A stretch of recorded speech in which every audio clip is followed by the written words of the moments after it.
Hello दोस्तों, मैं विवेक कुमार स्वागत करता हूं ज्ञान विवेक क्लासेस के इस यूट्यूब चैनल पर। आज हम करेंगे इंडियन नेवी के प्रैक्टिस सेट नंबर 5वां। जी, इंडियन नेवी एमआर के लिए प्रैक्टिस सेट नंबर 5वां। इसके पहले हम 4 प्रैक्टिस सेट कर चुके हैं। अगर आप उनको नहीं देखें तो जाकर प्ले लिस्ट में उनको देख लीजिएगा। चलिए बिना टाइम वेस्ट कर किए हम शुरू करते हैं।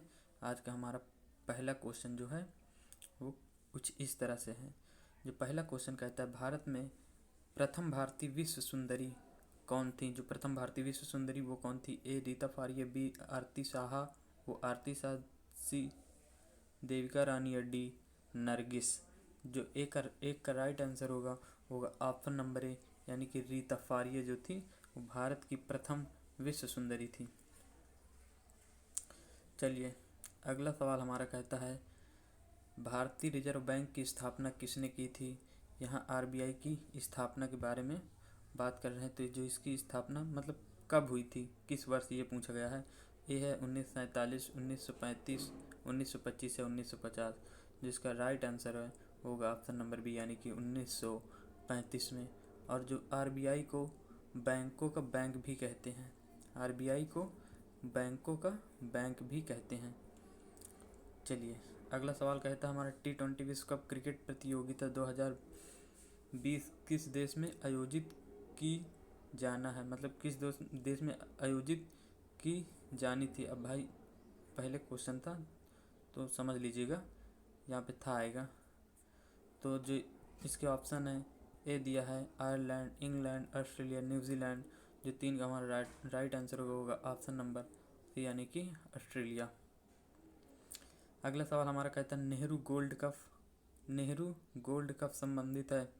ए hockey, B basketball, C cricket, या डी वॉलीबॉल। जो चौथा का राइट आंसर होगा ऑप्शन नंबर डी, यानी कि जो हमारा नेहरू गोल्ड कप है वो हमारा वॉलीबॉल से संबंधित है। देखिए हमने एक नंबर था प्लेयर की वीडियो बनाई है, उसे आप जाके देख लीजिएगा। मैं ये दावे के साथ कह सकता हूँ कि आप नंबर था प्लेयर अगर ध्यान से उसको देखते हैं तो कभी नहीं गलत होगा। वो प्ले लिस्ट में आपको मिल जाएगी, देख लीजिएगा। तो इसका राइट आंसर डी होगा, वॉलीबॉल। अगला सवाल कहता है, कालिदास पुरस्कार किससे संबंधित है? जो कालिदास पुरस्कार किससे संबंधित है? संगीत, साहित्य, कला एवं अभिनय, या फिलॉसफी। जो 5 का हमारा राइट आंसर होगा वो होगा ऑप्शन नंबर बी, यानी कि साहित्य से संबंधित है क्या कालिदास पुरस्कार। अगला सवाल हमारा कहता है, चंद्रगुप्त मौर्य ने किसको परास्त किया था? ऑप्शन ए सिकंदर, सेलुकस, या पोरस, या डी बिंदुसार। जो 6 का राइट आंसर हो जाएगा ऑप्शन नंबर बी, यानी कि सेलुकस कौन था? तो सेलुकस बेबीलोन का एक शासक था जो कि सिकंदर का उत्तराधिकारी था। और बात करें चंद्रगुप्त मौर्य की, तो ये मौर्य साम्राज्य की स्थापना इन्होंने ही की थी।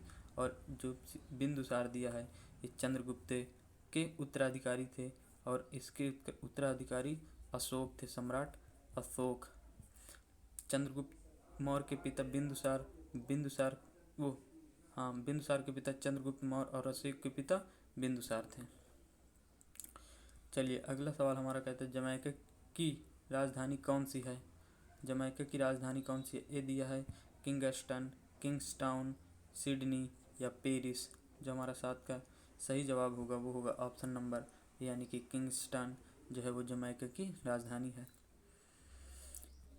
चलिए अगला सवाल कहता है, ये हमारा ज्योग्राफी से है। कहता है, कौन सा ग्रह आकार और द्रव्यमान में लगभग पृथ्वी के समान है? आकार और द्रव्यमान दोनों में पृथ्वी के समान है। ए दिया बृहस्पति, शनि, मंगल, या बुध। जो इसका राइट आंसर होगा ऑप्शन नंबर सी, यानी कि मंगल जो है वो है पृथ्वी के लगभग आकार और द्रव्यमान में समान है। अगला सवाल हमारा कहता है, ब्राज़ील किस पदार्थ का सबसे बड़ा निर्यातक है? ए चावल, बी कॉफ़ी, सी चीनी, या डी गेहूँ। जिब इसका राइट आंसर हो जाएगा ऑप्शन नंबर सी, यानी कि चीनी। जो ब्राज़ील है वो चीनी का सबसे बड़ा उत्पादक निर्यातक है। अगला सवाल हमारा कहता है, चिपको आंदोलन किसने आरंभ किया? A N H Bahuguna, B Sundarlal Bahuguna, C Sharad Joshi और डी ए एन झा। जिसका राइट आंसर होगा ऑप्शन नंबर बी, यानी कि जो सुंदरलाल बहुगुणा थे इन्होंने ही आरंभ किया था। ये चिपको आंदोलन जो है पेड़ों की कटाई से संबंधित है। अगला सवाल हमारा कहता है भाखड़ा बांध किस नदी पर है? ए बैस मतलब व्यास, सी रावी, बी रावी, सी सतलुज या डी इनमें से कोई नहीं। जो हमारा भाखड़ा बांध है वो है सतलुज नदी पे। और ये किस राज्य में है? तो ये है पंजाब राज्य में। कहाँ है? तो पंजाब में है। चलिए अगला सवाल हमारा कहता है अमरनाथ की गुफाएं किस राज्य में स्थित हैं? हिमाचल प्रदेश, उत्तर प्रदेश, आंध्र प्रदेश या जम्मू कश्मीर। जो 12 का हमारा राइट आंसर होगा ऑप्शन नंबर डी, यानी कि जम्मू कश्मीर। अमरनाथ की गुफाएं हैं जम्मू कश्मीर में। अगला सवाल कहता है अंतरिक्ष में यान भेजने वाला प्रथम देश कौन था? ए यूएसए, बी यूएसएसआर या D C Canada, D Bharat. जिसका राइट आंसर होगा ऑप्शन नंबर बी, यानी कि यूएसएसआर। ये रूस था पहले कभी। अब ये रूस का पुराना नाम है।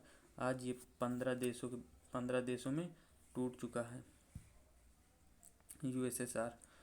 अगला सवाल हमारा कहता है गीतांजलि पुस्तक किसने लिखी थी? जो गीतांजलि पुस्तक है ये किसने लिखी थी? बहुत ही पॉपुलर पुस्तक ही। इसके जो ऑप्शन है आर के नारायण, मुल्क राज आनंद, बंकिम चंद्र चटर्जी और डी रविंद्रनाथ टैगोर। जो 14 का राइट आंसर होगा वो होगा ऑप्शन नंबर डी, यानी कि रविंद्रनाथ टैगोर जी ने लिखी थी गीतांजलि पुस्तक।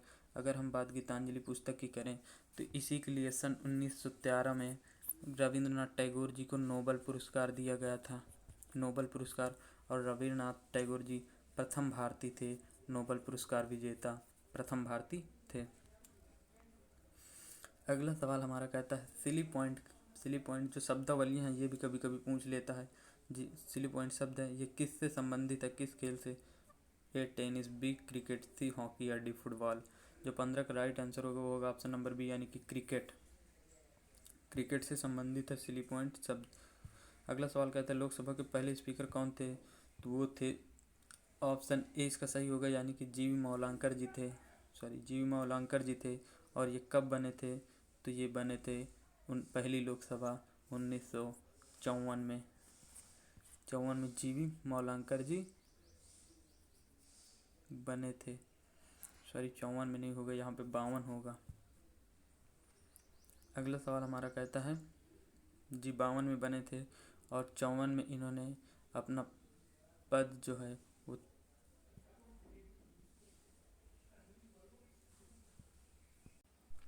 और ये जो 1954 में इन्होंने इस्तीफा दे दिया था। अगला सवाल हमारा कहता है कि संसद जो है प्रत्येक वर्ष सत्र आयोजित करती है। कितने सत्र आयोजित करती है?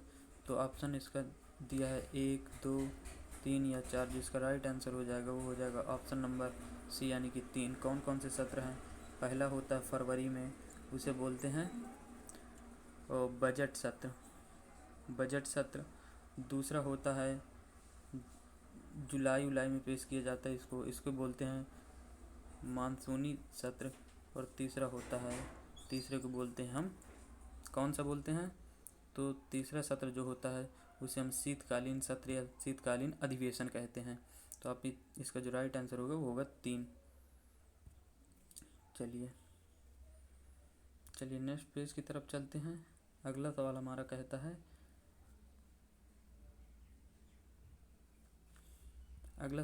राज्यसभा सदस्यों का निर्वाचन कितने वर्षों की अवधि के लिए होता है? तो इसके ऑप्शन है 15, 12, 9 या 6। जो इसका राइट आंसर हो जाएगा वो हो जाएगा ऑप्शन नंबर डी, यानी कि 6। जो 6 सदस्य हैं वो जो 1/3 सदस्य होते हैं वो प्रत्येक 2 वर्ष में रिटायर हो जाते हैं। चलिए 19 नंबर सवाल कहता है कोंकणी डैश की शासकीय भाषा है। किस राज्य की शासकीय भाषा ये बताना है। ए चंडीगढ़, दादर नगर हवेली, दीव दमन या गोवा। जो 19 का राइट आंसर हो जाएगा वो हो जाएगा ऑप्शन नंबर सी, यानी कि जो दीव दमन है ये है कोंकणी इसकी शासकीय भाषा है। तो ऑप्शन नंबर हमारा सी सही हो जाएगा। सी सही हो जाएगा। चलिए अगला सवाल हमारा कहता है, न्यायालय के लिए निम्नलिखित में भारत के उच्चतम न्यायालय के लिए निम्नलिखित में से क्या सही है। ये सुप्रीम कोर्ट की बात कर रहा है। ए दिया संघीय न्यायालय, अपीलीय न्यायालय, संविधान का रक्षक, या सारे विकल्प सही है। तो हम बता दें आपको, ये जो सारे विकल्प हैं इसके सारे विकल्प सही हैं। तो इस तरह से इसका राइट आंसर डी होगा। अगला सवाल कहता है, जो एनसीपी है, एनसीपी का पूरा नाम हमें बताना है। जो एनसीपी है उसका पूरा नाम बताना है। ऑप्शन है nationalist Congress, national Congress party, B दिया है नेशनल कम्युनिस्ट पार्टी, या सी दिया है नेशनलिस्ट कम्युनिस्ट पार्टी। जिसका राइट आंसर होगा वो होगा ऑप्शन नंबर सी, यानी कि ऑप्शन नंबर सी हो जाएगा। चलिए इसका जो ऑप्शन नंबर सी हो जाएगा 21 का। चलिए अगला सवाल हमारा कहता है, जो इसका राइट आंसर होगा वो होगा ऑप्शन नंबर ए, यानी कि नेशनलिस्ट कांग्रेस पार्टी होगा एनसीपी का फुल फॉर्म। इसके लिए। चलिए अगला सवाल हमारा कहता है, भारत में वोट देने की न्यूनतम पात्रता उम्र क्या है। तो जो इसका राइट आंसर होगा वो होगा 18 वर्ष। लेकिन अगर हम मूल संविधान की बात करें तो ये वोट देने का हमारा जो न्यूनतम आयु थी ये थी 21 वर्ष। और इसे नहीं चल रहा, 61वें संविधान संशोधन 1989 द्वारा इसे कम करके 18 साल कर दिया गया था। अभी भी 18 साल है। चलिए अगला सवाल हमारा कहता है, लाल बहादुर शास्त्री जी का जन्म डैश में हुआ था। जो 23 ऑप्शन दिया 1844, 1864, 1884 या 1904। जो 23 का हमारा सही जवाब होगा वो होगा ऑप्शन नंबर डी, यानी कि 23 का जो हमारा सही जवाब होगा वो होगा ऑप्शन नंबर डी। जी ऑप्शन नंबर डी होगा। 2 अक्टूबर 1904 को इनका जन्म हुआ था। 2 अक्टूबर 1904 को। और 2 अक्टूबर को और किसका जन्म हुआ था, तो आप कहोगे महात्मा गांधी जी का। चलिए अगले सवाल हमारा कहता है कि आकार के संदर्भ में यूरेनस हमारे सौर मंडल में डैश स्थान पर है। तो किस स्थान पे ये बताना है। तो इसके जो ऑप्शन है पहला, दूसरा, तीसरा या चौथा। 24 का जो सही जवाब होगा वो होगा ऑप्शन नंबर सी, यानी कि तीसरा। पेन नहीं चल रहा है। जो इसका राइट आंसर होगा वो होगा ऑप्शन नंबर सी, यानी कि तीसरा हो जाएगा। हम बात करें अगर हमारे सौर मंडल में कुल ग्रह कितने हैं तो वो हैं 8। पहले 9 थे और 2006 में एक ग्रह प्लेटो को ग्रह की श्रेणी से हटा के इसे उपग्रह की श्रेणी में मतलब क्षुद्र ग्रह की श्रेणी में डाल दिया गया। तो अब कितने हैं वर्तमान में, तो अब हैं 8। चलिए ये देखिए यहाँ पे प्लेटो की जिक्र किया गया है। प्लेटो की खोज किसने की थी। प्लेटो ग्रह जो है उसकी खोज किसने की थी। ये दिया है Jim Maxwell, Tim Hinman, Clyde Tombaugh या क्लाइड टॉम्बो। सॉरी यहाँ पे 2 बार आ गया है। तो इसका जो लेकिन राइट आंसर होगा वो होगा ऑप्शन नंबर डी, यानी कि जो इसके क्लाइड टॉम्बो ने इनकी प्लेटो की खोज की थी। ऑप्शन नंबर डी इसका सही हो जाएगा। ऑप्शन नंबर डी सही हो जाएगा। चलिए अगला सवाल जो हमारा कहता है, हमारा अगला सवाल कहता है संवेग की धारणा। यहाँ से हम साइंस करेंगे। ये हमारा साइंस का पोर्शन है। चलिए अगला सवाल हमारा कहता है संवेग की धारणा किसने दी थी। A Newton, B Galileo, C हारहेंस बेटानियर, डी वो गारहेंस बेटानियर, डी इनमें से कोई नहीं। जो हमारा 26 का सही जवाब होगा वो होगा ऑप्शन नंबर ए, यानी जो न्यूटन थे, न्यूटन चाचा ने हमें हमारी संवेग की धारणा दी थी। किसने दी थी, तो न्यूटन चाचा ने दी थी। अगला सवाल हमारा कहता है कार्य करने की दर को क्या कहते हैं। ए ऊर्जा, कार्य, शक्ति या डी इनमें से कोई नहीं। 27 का जो हमारा सही जवाब होगा वो होगा ऑप्शन नंबर सी। कार्य करने की दर को शक्ति कहते हैं और इसका फार्मूला भी होता है P बराबर W/T। अगला सवाल हमारा कहता है हवा किसके द्वारा गर्म होती है। ए कंडक्शन, कन्वेंशन, रेडिएशन या इनमें से कोई नहीं। जो 28 का सही जवाब होगा वो होगा ऑप्शन नंबर बी, यानी कि कन्वेक्शन के द्वारा जो वायु होती है वो गर्म होती है। अगला सवाल कहता है जब पानी जमता है तो उसका घनत्व क्या होता है। ऑप्शन ए बढ़ता है, घटता है, स्थिर होता है या शून्य होता है। जो हमारा 29 का सही जवाब होगा ऑप्शन नंबर बी होगा, जो उसका घनत्व है वो घट जाता है। पानी जब जमता है तो घनत्व कम हो जाता है। चलिए अगला सवाल कहता है यौगिक सूक्ष्मदर्शी यंत्र के कितने उत्तल लेंस होते हैं। ऑप्शन ए 0, 2, 1 या डी इनमें से कोई नहीं। जो 30 का सही जवाब होगा वो होगा ऑप्शन नंबर बी, यानी कि जो यौगिक सूक्ष्मदर्शी होते हैं उसमें 2 लेंस होते हैं, उत्तल लेंस। अगला सवाल हमारा कहता है दबाव का मात्रक क्या होता है। दबाव का मात्रक क्या होता है। जो ऑप्शन है केजी मतलब किलोग्राम मीटर पर सेकंड स्क्वायर, न्यूटन प्रति मीटर स्क्वायर, किलोग्राम प्रति मीटर या डी मीटर स्क्वायर। जो 31 का सही जवाब होगा वो होगा न्यूटन प्रति मीटर स्क्वायर। अगला सवाल कहता है जड़त्व का मात्रक क्या है, मापक क्या है। ए बल, घनत्व, द्रव्यमान या दबाव। जिसका सही जवाब होगा वो होगा ऑप्शन नंबर सी, यानी कि द्रव्यमान। अगला सवाल कहता है अपकेंद्री बल ज्ञात करने का सूत्र क्या है। ए दिया है F बराबर वी स्क्वायर बाई आर। अगला दिया है F बराबर M V square by R. C दिया है F बराबर G M by R square या डी दिया है F बराबर जी एम स्क्वायर। जो 33 का सही जवाब होगा वो होगा ऑप्शन नंबर बी, यानी कि F बराबर M V square by R होता है अपकेंद्री बल ज्ञात करने का फार्मूला। अगला सवाल कहता है हवा वायुमंडल की किस सतह में पाई जाती है। जो हवा है वायुमंडल की किस सतह में पाई जाती है। यह समताप, बिंब, माध्यमिक क्षेत्र या डी क्षोभ मंडल, वो सी क्षोभ मंडल। डी इनमें से कोई नहीं। 34 का सही जवाब होगा ऑप्शन नंबर सी, यानी कि क्षोभ मंडल में। और जो वर्षा वगैरह घटना होती हैं, वर्षा, आंधी तूफान, ये सारी क्षोभ मंडल पर ही होती हैं। वर्षा, आंधी तूफान जो घटनाएं होती हैं आदि ये क्षोभ मंडल पर ही होती हैं। चलिए अगला सवाल हमारा कहता है संवेग भार डैश का गुणनफल है। संवेग जो है भार और किसका गुणनफल है। तो हम आपको बता दें जो संवेग है वो भार संवेग जो है द्रव्यमान गुणे वेग इंटू संवेग बराबर द्रव्यमान गुणे होता है। तो इसका जो सही जवाब होगा वो होगा ऑप्शन नंबर बी, यानी कि वेग होगा ऑप्शन नंबर बी, यानी कि वेग। यहाँ फार्मूला भी हम लिख दें, संवेग बराबर होता है द्रव्यमान गुणे वेग। चलिए अगला सवाल हमारा कहता है इनमें से कौन सा विटामिन वसा में घुलनशील है। ऑप्शन ए दिया है B vitamin B, vitamin A, vitamin C या डी ऑप्शन है इनमें से कोई नहीं। जो हमारा वसा में घुलनशील विटामिन है वो होगा ऑप्शन नंबर बी, यानी कि जी ऑप्शन नंबर बी ही होगा। ऑप्शन नंबर बी, यानी कि विटामिन ए जो विटामिन ए है वो वसा में घुलनशील है। और कौन कौन सी हैं तो हम बात करें ए, डी, ई के, ये वसा में घुलनशील विटामिन हैं। अगर जल में घुलनशील की बात करें तो बी और सी जो है वो जल में घुलनशील विटामिन है। चलिए अगला सवाल हमारा कहता है विद्युत की धारा को मापने का यंत्र क्या है। विद्युत धारा को मापने का यंत्र क्या है।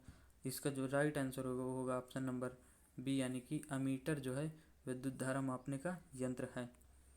अगला सवाल कहता है आवृत्ति का विलोम क्या होता है। हाँ, आवृत्ति का विलोम क्या होता है।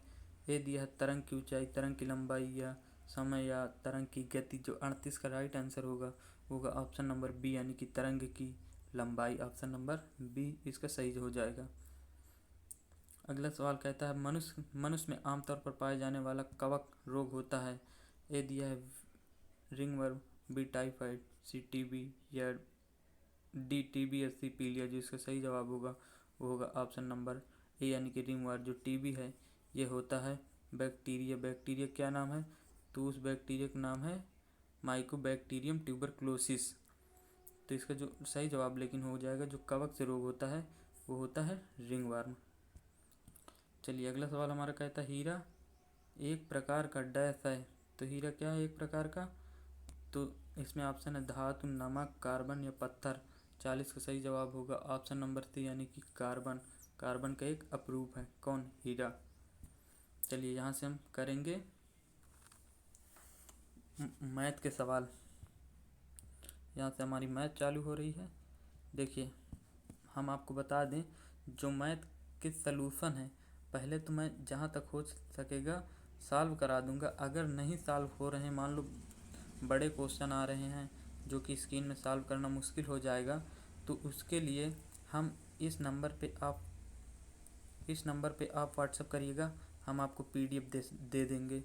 8303763007 पर आप व्हाट्सएप मैसेज करिएगा, मैं आपको रिप्लाई भी दूंगा और इसकी पीडीएफ भी दूंगा, वो भी सॉल्व। चलिए तो ये हमारा सवाल कहता है p² / q² की पावर 5x + 7 बराबर q² अपन वो q³ / p³ की पावर x - 8 है। तो 5x + 7 का मान ज्ञात कीजिए। चलिए अगर इसे हम सॉल्व करेंगे तो कैसे करेंगे? तो इसको हम सॉल्व करने के लिए देखिए कैसे करेंगे। ये जो p² / q² है ऊपर से घात हटा के नीचे घात हटा के ऐसे कर दें और इसकी पहले से घात दी गई है 5x + 7 और बराबर में क्या दिया गया है? तो बराबर में दिया गया है q³ / p³ की घात दिया गया है x - 8 दिया गया है। चलिए अब इसे हमें हटाना पड़ेगा। देखिए हमने सॉल्व किया था पीछे, तो जो अब आएगा तो p/q आएगा और जो 2 ऊपर था वो इसमें गुणा होगा तो 5 दूनी 10x हो जाएगा +7 हो जाएगा। और इधर जो होगा वो जो क्यू है क्यू ऊपर कर देंगे और इससे p/q इसको भी बना लेते हैं, तो जो घात जाएगी वो माइनस हो जाएगा, मतलब इन्वर्स हो जाएगा।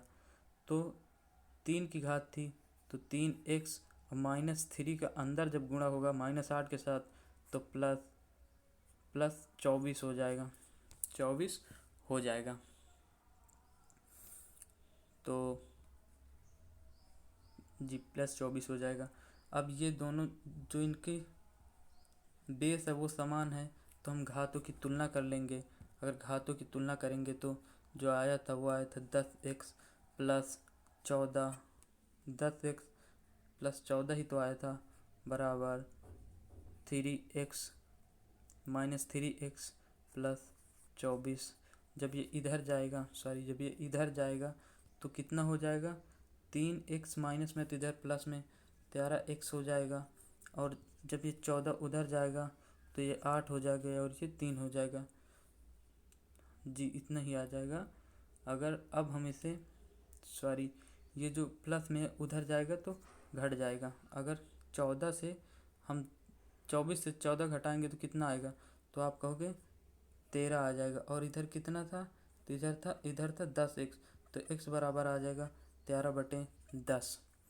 अभी हमें x का मान पता है तो अब हमें x का मान यहाँ रख देंगे। अगर अब हम x का मान यहाँ रखेंगे तो 5 × 13/10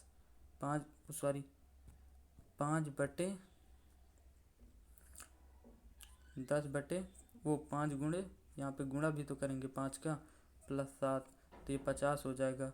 और ये 7 का गुणा जब 13 में करेंगे तो टोटल आ जाएगा, कट पिट के आ जाएगा 141/13 आ जाएगा जब ये भिन्न हल करेंगे। और अगर इसे हम और हल करें तो आ जाएगा 13 दाम 30 बचेगा 11/3, यानी कि जो इसका सही जवाब होगा ऑप्शन नंबर बी हो जाएगा। चलिए अगला सवाल हमारा कहता है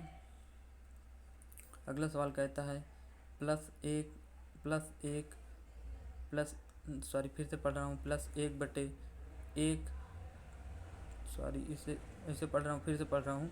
+1/1 +1/1 प्लस 1/1 प्लस x बराबर 8/5 दिया गया है। तो x का मान ज्ञात कीजिए। जिसके आंसर जिसके ऑप्शन दिए गए हैं वो दिए गए हैं 3 सही 1/2, 0.24, 0.5 या 1.2। जो हमारा 42 का राइट आंसर होगा वो होगा ऑप्शन नंबर सी, यानी कि 0.5 इसका सही जवाब हो जाएगा।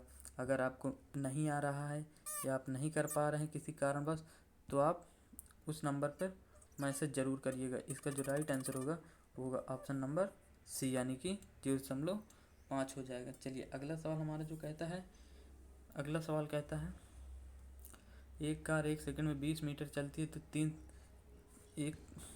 एक कार 1 सेकंड में 20 मीटर चलती 3 घंटे में कितना चलेगी। देखिए, जो 3 घंटे बराबर कितने सेकंड आएंगे, 1 घंटा बराबर 3600 सेकंड होता है। तो 3 का गुणा और कर लें, तो 3 का गुणा करेंगे तो 108 आएगा। 108 प्लस 00 इतने सेकंड आ जाएगा, 10,800 सेकंड गुणे। अब 1 सेकंड में 20 चलेगी तो इतने सेकंड में कितना चलेगी, मीटर बना लेंगे। अब सारे ऑप्शन जो हैं किलोमीटर में दिए हैं, तो इसे किलोमीटर बनाने के लिए 1000 से भाग करेंगे। अभी 3 जीरो से 3 जीरो कटेगा, अगर हम इसमें भाग देंगे तो आ जाएगा 216 किलोमीटर। जो कि राइट आंसर इसका जो है वो है ऑप्शन नंबर ए, यानी कि 216 किलोमीटर।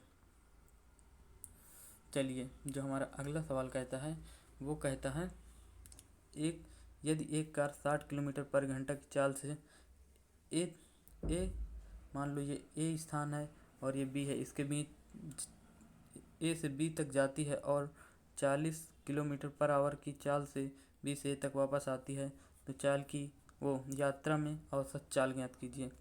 चलिए इसका जो अगर हम फार्मूले की बात करें, जो औसत चाल बराबर फार्मूला होता है जो फार्मूला होता है वो होता है 2 गुणे x इंटू वाई अपान एक्स प्लस वाई। हम इसे बेसिक से भी कर सकते हैं, लेकिन वो बहुत लंबा जाएगा, कभी हम उसे भी पढ़ेंगे। चलिए तो अब इसे फार्मूला में रख देते हैं। 2 आया था गुणे एक्स मान 40 दिया है, एक्स मान 60 दिया है, वाई का मान 40 दिया है, बटे एक्स प्लस वाई। तो ये दोनों 100 हो जाएंगे और 100 से 100 2 जीरो कट जाएगा। अगर इनका गुणा करें तो 12 हो जाएगा। 6 का गुणा 2 में करेंगे 12, 12 गुणा 4 में करेंगे तो 12 चौका 48, यानी कि डी नंबर इसका सही जवाब हो जाएगा।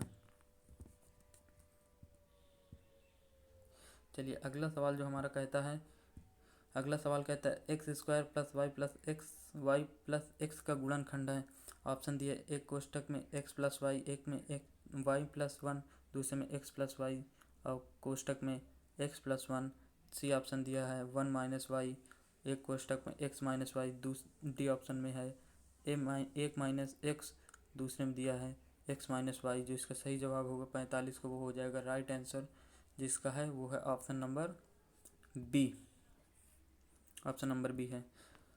अगला सवाल कहता है एक्स प्लस 1/x बराबर 3, x square plus 1/x square बराबर क्या होगा।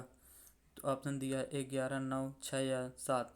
जो 46 का सही जवाब होगा वो होगा ऑप्शन नंबर डी, यानी कि जो इसका सही जवाब होगा वो हो जाएगा 7। चलिए अगला सवाल हमारा कहता है 47 नंबर सवाल कहता है यदि 20% प्लस 40 का x% 60 का 80% है तो x का मान ज्ञात कीजिए। देखिए 20% मतलब परसेंट हटेगा तो 100 का भाग करेंगे, प्लस 40 गुणे x भी परसेंट हटेगा 100 का भाग करेंगे, बराबर किसके बराबर है 60 के। 80% फिर 100 का भाग करेंगे, 2 जीरो से ये 2 जीरो कट जाएंगे और 1 जीरो से यह 1 जीरो कट जाएगा, 2 जीरो से ये 2 जीरो कट जाएंगे। जब इनका गुणा करेंगे तो आएगा 4, और प्लस जब 10 का भाग इसमें करेंगे तो 0.4x आएगा, और बराबर अगर 8 का गुणा 6 में करेंगे तो 8 और 6 का गुणा करेंगे तो 8 छंगे 48 आ जाएगा, और 0.4x ये जब इधर प्लस में है 4 उधर में जाएगा तो ये 44 होगा। अब हटाते हैं 0.4, x बराबर 44 आ गया था। जब इसको हटाएंगे तो इधर 0 बढ़ेगा, अब 4 से 4 काटेंगे तो x बराबर 110 आ जाएगा, जो कि राइट आंसर जो है वह ऑप्शन नंबर ए में। चलिए अगला सवाल कहता है वृत्त सी का क्षेत्रफल 9 पाई हो तो वर्ग पी क्यू आर एस का क्षेत्रफल ज्ञात कीजिए। जो इसका ऑप्शन है ए 24, 36, 30 या 64, 48 को जो सही जवाब होगा ऑप्शन नंबर बी हो जाएगा, यानी कि 36। ऑप्शन नंबर बी यानी कि 36 हो जाएगा। चलिए अगला सवाल जो हमारा कहता है ए बराबर 1, 2, 3 और बी बराबर 3, 4, 5 है, तो ए यूनियन बी का मान ज्ञात कीजिए। जो 49 का सही जवाब होगा वो होगा ऑप्शन नंबर 3। अगर कैसे करेंगे वो होगा ऑप्शन नंबर 1 यानी कि 3 हो जाएगा। करेंगे कैसे, जो इनमें कॉमन हो बस उन्हीं को ले लेते हैं, वही हमारा आंसर हो जाएगा इसमें का। चलिए टाइम ज़्यादा हो रहा है।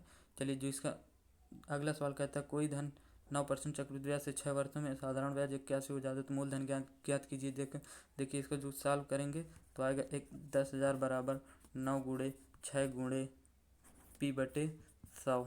9 से काटेंगे 90 आ जाएगा, 9 से काटेंगे 90 आ जाएगा। अगर हम 3 से काटे तो ये 2 होगा और ये 30 हो जाएगा। 2 से काटेंगे 50 हो जाएगा, 5 या 15 अगर करेंगे तो आ जाएगा ऑप्शन नंबर बी यानी कि 1500। चलिए आज यहीं तक करेंगे, कल फिर कंटिन्यू करेंगे। तब तक के लिए धन्यवाद। अगर इसमें कोई कमी हो तो ज़रूर बताइएगा जी, अगर इसमें कोई कमी हो तो ज़रूर बताइए, ताकि जब आगे हम करेंगे तो उसमें सुधार कर सकें। चलिए धन्यवाद तब तक के लिए। और अगर आप पिछले वीडियो नहीं देखें तो वो भी जाके देख लीजिएगा।